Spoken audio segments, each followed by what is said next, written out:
যদি রাত পোহালে শোনা যেত বঙ্গবন্ধু মরে নাই, যদি রাত পোহালে শোনা যেত বঙ্গবন্ধু মরে নাই, যদি রাজপথে 15ই আগস্ট মুজিবের বুকে চালানো যারা গুলি, বাঙালি কখনো হতে পারে না পাক সহচর বলি।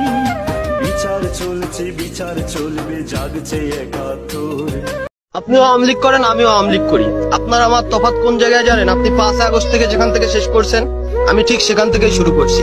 আপনি 17 বছর দলের নাম ভাঙিয়ে অর্থ কামিয়েছেন, আমি 17 বছরের পরে দলের দুঃসময় এসে জীবন নাশের হুমকি কামাইতেছি। আপনি চুপ করে আছেন, আমি চুপ করে নাই। এখানে আমাদের পার্থক্য।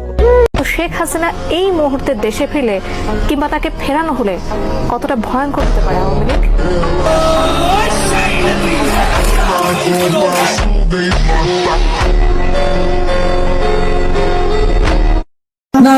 যারা আওয়ামী লীগ করো শুধু তারা এই ভিডিওতে কপি লিঙ্ক করো। আওয়ামী লীগ ফিরবে, আওয়ামী লীগ মরে যায় নাই, আওয়ামী লীগ ফিরে আসবে, জননেত্রী শেখ হাসিনা ফিরবে, তবে আগের রূপে না, নতুন রূপে।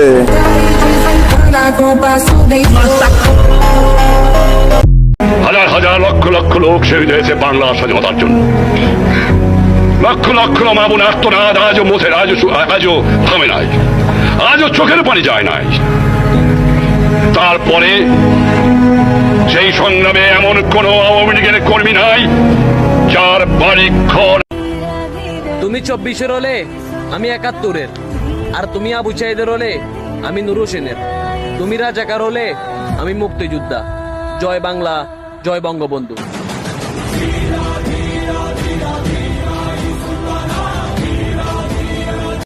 আওয়ামী লীগ মানে মুজিবের আদর্শ, আওয়ামী লীগ মানে জননেত্রী শেখ হাসিনার সদস্য, আওয়ামী লীগ মানে ঐক্যবদ্ধ পরিবার, আওয়ামী লীগ মানে ভালোবাসার বন্ধন।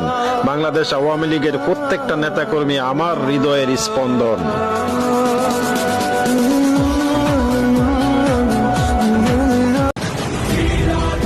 16 বছর আমরা রাজনীতি করিনি। এই দুঃসময় একটা কথাই বলবো, আমরা আওয়ামী লীগ করি, বঙ্গবন্ধু করি। জয় বাংলা, জয় বঙ্গবন্ধু।